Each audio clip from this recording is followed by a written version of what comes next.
Hola, ¿qué tal? Bienvenidos a su programa Drogas. ¿Lo sabes todo? Esta es una producción del Instituto para la Atención y Prevención de las Adicciones en la Ciudad de México para Capital 21. Hoy vamos a hablar de drogas y rock. Quédate con nosotros. ¡Comenzamos!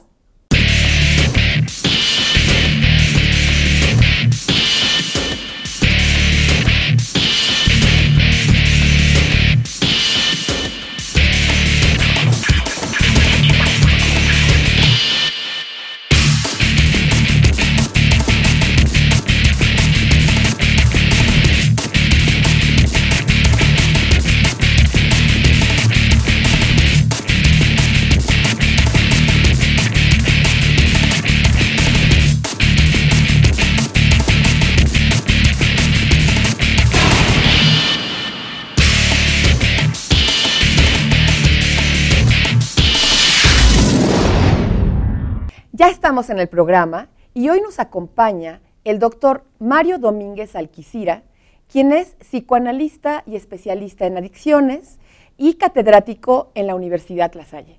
Doctor, gracias por estar con nosotros. Al contrario, gracias por la invitación.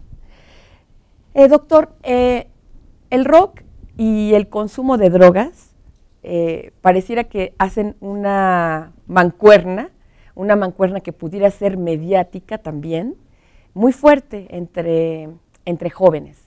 Entonces, hoy queremos que nos ayudes a abordar estos aspectos que tienen que ver con, no con la generación de esta mancuerna mediática, sino si en verdad es necesario, si nos gusta el rock es, como tú eres un experto, es una amplia gama, ¿no? Es necesario un consumo o no. Pero doctor, lo dejo en tus manos para que podamos irlo desglosando.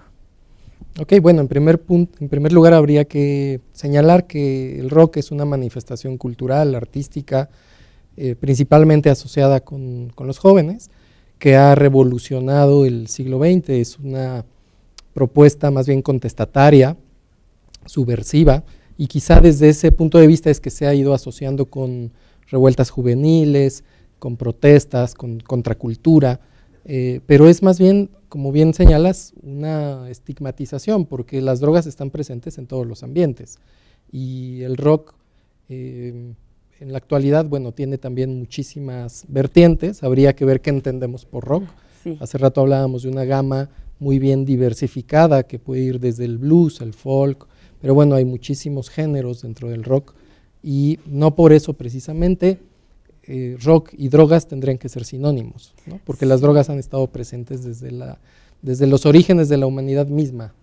Sí, doctor, esto que mencionas que el rock tiene una gama muy amplia, pero que de pronto se reduce cuando se hacen a veces estas asociaciones de rockero, consumo de drogas. Y entonces tal vez esta fórmula de si me gusta la música rock, entonces es un requisito que yo deba de consumir alguna droga, porque si no, no me voy a parecer en su totalidad, tal vez, a estas figuras emblemáticas que siguen, claro, como emblemáticas y están pasaron muy a la presentes, historia, que ¿no? pasaron Justamente a la historia, por eso. Doctor, sí.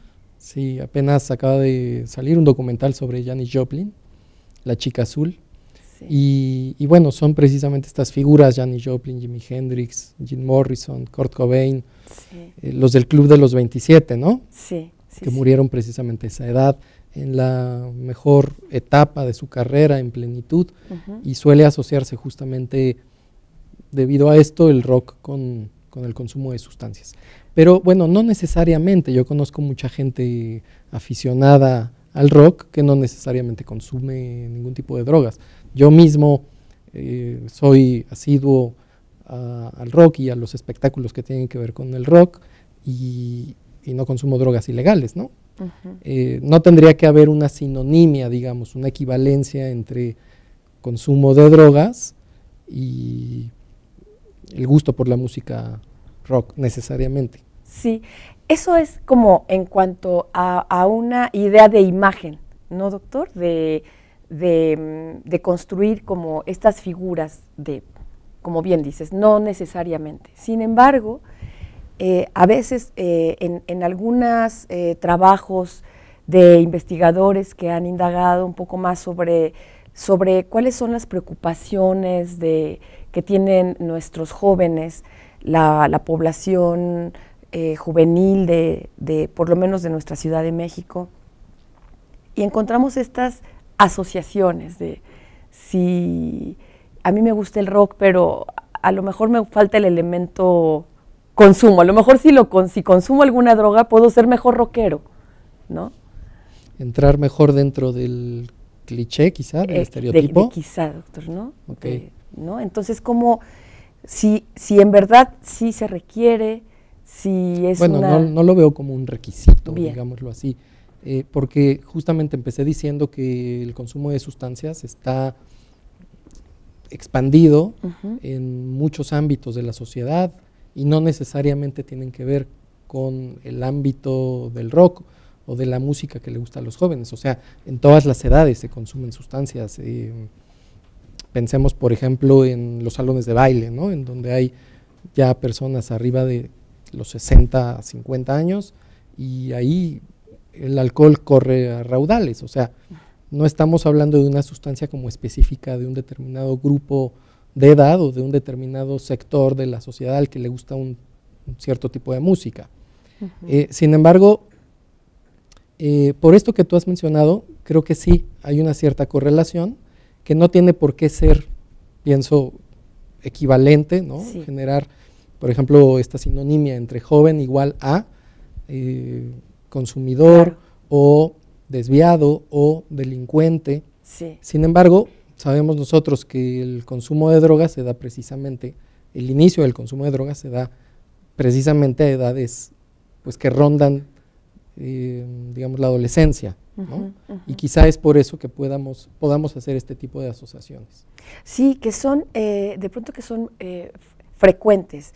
Es decir, si nosotros pensamos, por ejemplo, en un heavy metalero, ¿no? Alguien que ya está en estas corrientes a lo que como en un inicio le llamamos rock, pero que rock es muchísimo, pero que a veces únicamente de esta amplia gama se toma una sola rayita, un solo color, y se piensa en este personaje que, bueno, se coloca tatuaje, que se decora el cuerpo, digamos, se interviene el cuerpo. Doctor, esta figura de me gusta el rock, y a lo mejor para que me guste mejor el rock requiero de tomar alguna droga, ¿tiene relación, doctor? ¿Tiene relación consumo de drogas con rock, desde tu perspectiva? Bueno, creo que históricamente han sido correlacionados ambos factores. Históricamente hay sucesos que han marcado el curso, digamos, de la historia. Pienso, por ejemplo, en los festivales masivos, Woodstock, Avándaro, en donde precisamente se estigmatizó, se tachó, se señaló a este sector de la población, al sector juvenil, como abocado a los grandes excesos, ¿no? Sí. Entregado a las grandes orgías o a los grandes consumos. Sí. Sin embargo, son fenómenos, son manifestaciones sociales, culturales, que ciertamente han tenido que ver con eso, pero que no implican necesariamente que ese sector de la población consuma grandes cantidades de sustancias, ¿no? Es decir, doctor, si yo consumo alguna droga, ¿puede mejorar mi creatividad musical? Esa es una pregunta que generalmente la gente hace, y bueno, creo que lo que sucede es que uno trae un cierto potencial creativo, está dotado con una cierta capacidad para generar obras o lo que sea, de lo que se trate, y las drogas en un momento dado no van a potenciar más allá de lo que tú eres. O sea, la capacidad o el factor creativo que tú ya tienes, digamos, constitucionalmente, simplemente la sustancia va a servir como un conducto o como una vía de expresión, pero no va a hacer que tú seas más creativo de lo que ya pudieras llegar a ser.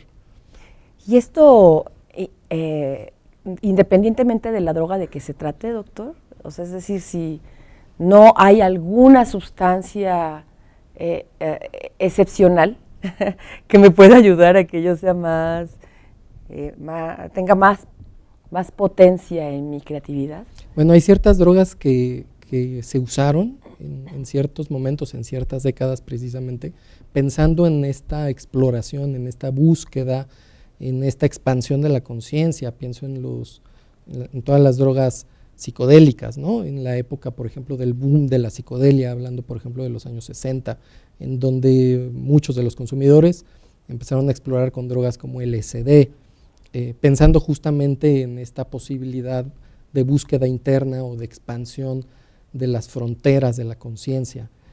Sin embargo, tratándose de alucinógenos también hay ciertos riesgos. Conocemos el caso, por ejemplo, de Syd Barrett, el fundador de Pink Floyd y el creativo de Pink Floyd, que se quedó en el viaje, ¿no?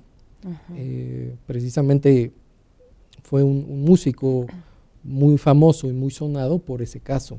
Entonces, creo que tuvo que ver con cierta época en la que las drogas funcionaron como un vehículo, una vía de posibilidad para conocerse, ¿no? Para autodescubrirse, pero hay muchas otras formas de conseguirlo, no necesariamente consiguiendo las sustancias. Y muchos de estos rockeros de la vieja guardia hoy en día no consumen nada. Muchos jóvenes piensan que requieren de algunas sustancias si quieren mejorar o si quieren tener una imaginación que les permita. Hablabas hace un momento de los alucinógenos, ¿no? De esta posibilidad de poder ver, que a lo mejor con un alucinógeno puedo ver aquello que está escondido dentro de mí y entonces lo puedo poner en juego en un plano de creatividad, ¿no? Y hay con mucha frecuencia esta asociación, como hemos venido comentando.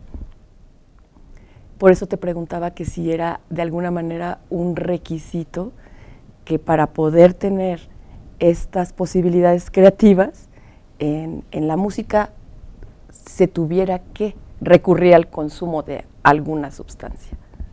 No, yo pienso que no. O sea, justamente el cerebro humano ya es un productor de drogas por sí solo, ¿no? Pensamos en los opioides endógenos. Y se disparan precisamente en momentos como estos, en donde uno tiene estados de concentración profunda.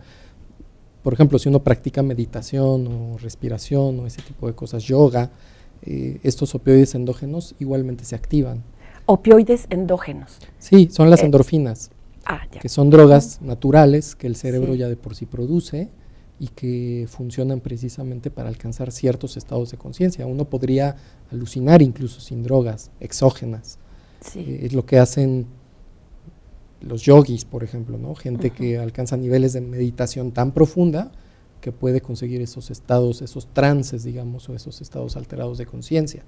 Pero no, yo no pensaría necesariamente en una asociación en términos de creatividad igual a drogas o a consumo de drogas, porque más bien el potencial creativo se iría mermando. Hablábamos del caso de Syd Barrett. El consumo de alucinógenos genera un efecto conocido como flashback, que es que tiempo después de haberlo ingerido se experimentan los mismos efectos, lo cual puede resultar terrorífico. Una alucinación no es necesariamente algo grato o algo deseable o algo esperado. ¿No es algo con lo que tú ves colores y formas muy agradables, doctor? Claro, pero hay buenos viajes y hay malos viajes. Una alucinación vendría siendo incluso como una pesadilla en vigilia. Mira, doctor, pues nos quedamos con esta idea del buen viaje y el mal viaje. Vamos a hacer un corte, amigos. Estamos en Drogas. ¿Lo sabes todo? Quédate con nosotros.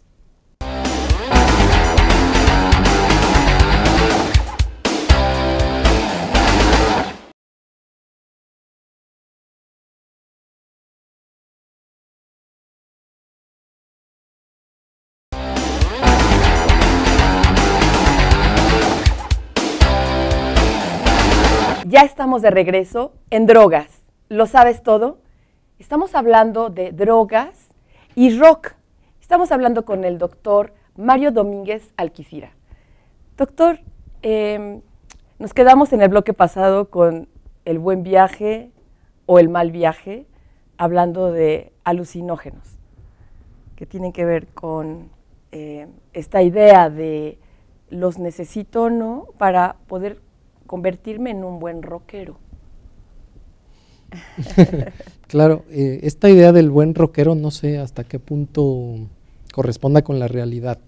Yo acabo de publicar un libro que se llama Los otros dioses ocultos, y es la biografía de un rockero emblemático y un héroe de la guitarra y una leyenda, digamos, del rock mexicano. Y curiosamente, a lo largo de la biografía, no hacemos una sola mención al tema de las drogas. Y si lo hacemos es justamente para decir que él no consumió grandes cantidades de sustancias, ni su carrera estuvo asociada al consumo de sustancias psicoactivas.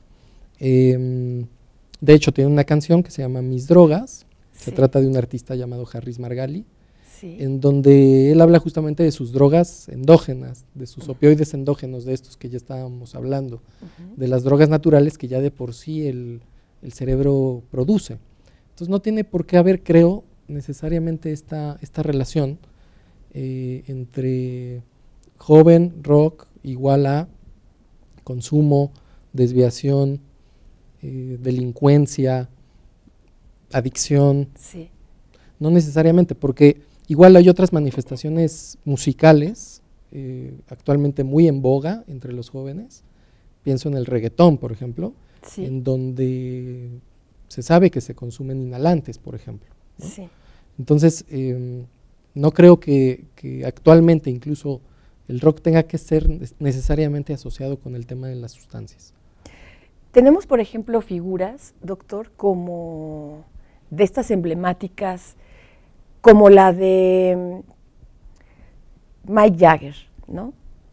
Que, pues bueno, ya tiene una edad, ya tiene unas décadas, ¿no? Creo que casi 8 décadas tiene más o menos. Y va a tener un hijo. Y va a tener, sí, próximamente. Y entonces, claro, él ha recorrido un fragmento histórico largo, digamos, de la historia musical, del rock también. Yo no estoy enterada si él consumió drogas o no, pero se ha dedicado a la música y se ha mantenido durante todos estos años en muy buen estado. Entonces, de pronto puede haber una idea, y aquí preguntarte si se consumen drogas de una manera intensa en un momento y después se abandonan, le puede a uno pasar como a Mick Jagger, ¿no? Claro, ese sería, digamos, el ideal de cualquier consumidor, ¿no? Poder consumir drogas y no tener consecuencias adversas. Yo no sé si Mick Jagger o Keith Richards no hayan tenido consecuencias adversas derivadas de su consumo.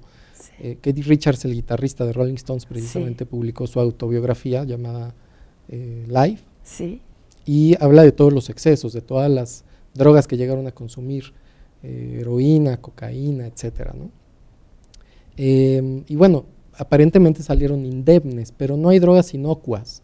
O sea, las drogas por sí solas no son ni buenas ni malas, son drogas, son sustancias. El problema está en el uso que uno haga de ellas.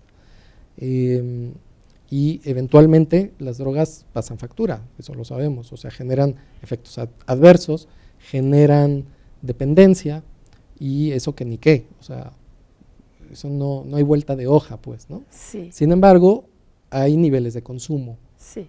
Hay consumidores experimentales que pueden haber probado con una sustancia alguna vez en su vida y no necesariamente por eso haber generado una adicción. Pero más allá de pensar en ellos como estos veteranos, estos modelos a seguir que han introducido en su cuerpo una gran cantidad de drogas y aparentemente están vivitos y coleando y no les pasó nada, acaban de venir los Rolling Stones y bueno, es verdaderamente sorprendente ver el nivel de energía que manejan en el escenario, ¿no? Sí. Pero son cuestiones que varían en función de muchos factores, o sea, se trata de la constitución física, se trata de la propia resistencia, de la propia tolerancia desarrollada, se trata de la calidad de la sustancia, se trata de los estados de ánimo de cada quien. Hay mucha variabilidad, digamos, individual, ¿no? Y no es lo mismo un organismo que otro.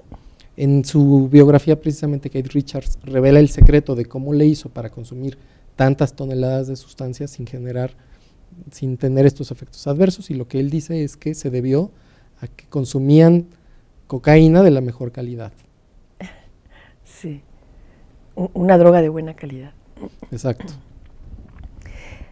Doctor, y estos consumos, si bien ellos pareciera que han salido indemnes o de alguna manera que pueden seguir presentándose en un escenario, estas drogas habrán influido en su proceso creativo, es decir, que el consumo, las canciones, y no nada más con ellos, sino con otros. Sí, toda una generación. Toda una generación, que estas letras, estos acordes y estas figuras musicales hayan emanado de un buen viaje, de un estado de efecto de alguna droga, doctor.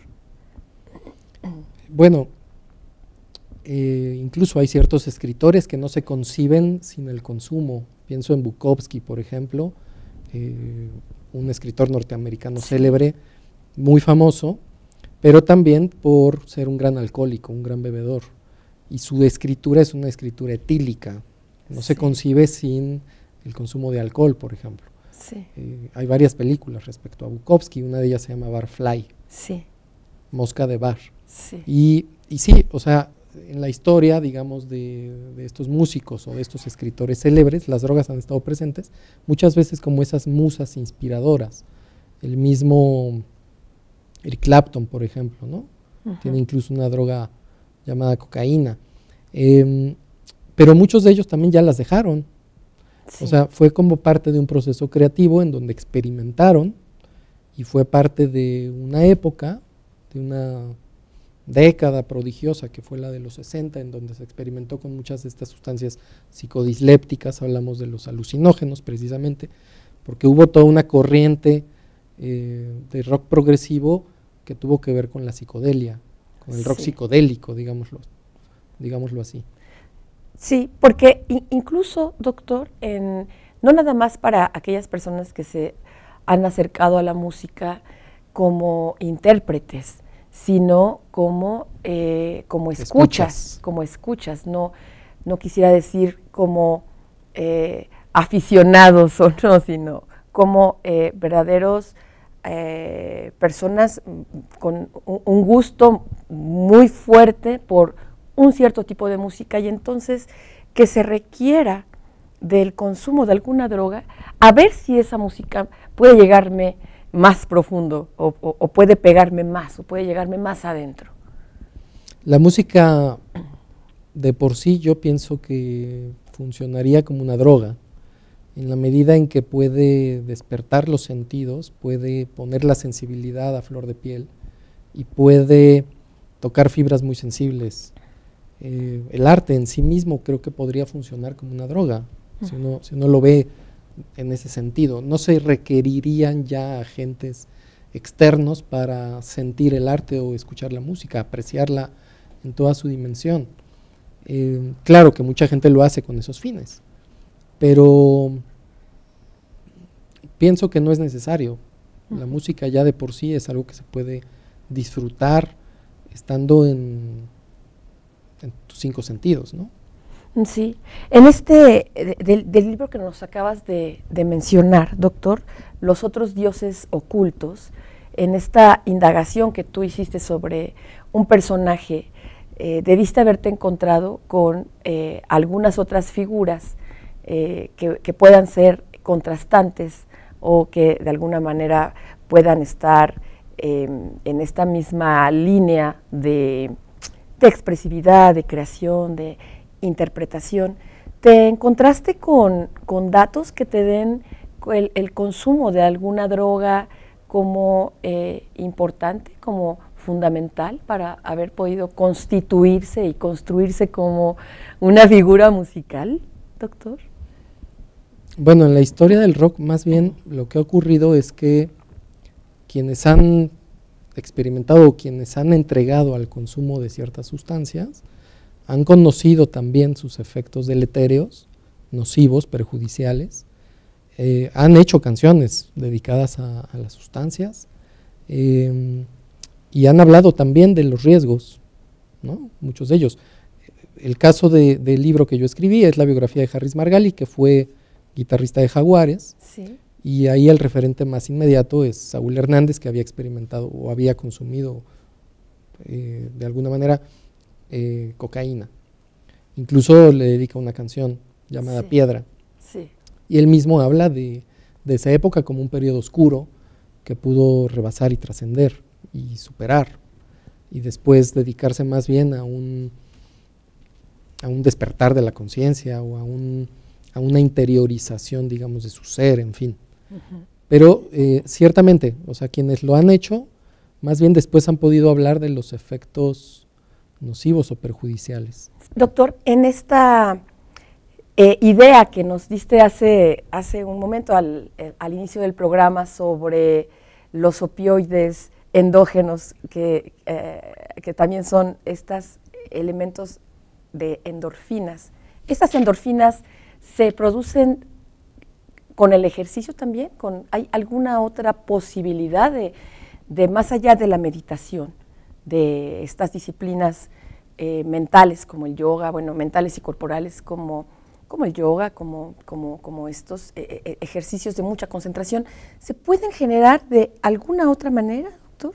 Todas las actividades placenteras que nos generan placer, comer, beber, tener relaciones sexuales, hacer ejercicio, producen precisamente estas sustancias, estos neurotransmisores naturales, ya de por sí alteradores, digamos, de la conciencia, ¿no? Sí, y te lo pregunto, doctor, por si a lo mejor esas endorfinas que se ponen en juego, que se producen, son tan capaces de poder ser una especie de generarnos un buen viaje, un buen alucine, o sea, nuestras propias endorfinas darnos un alucine que permita que la creatividad que tenemos dentro, como bien lo comentaste hace un momento, entre en juego para podernos expresar.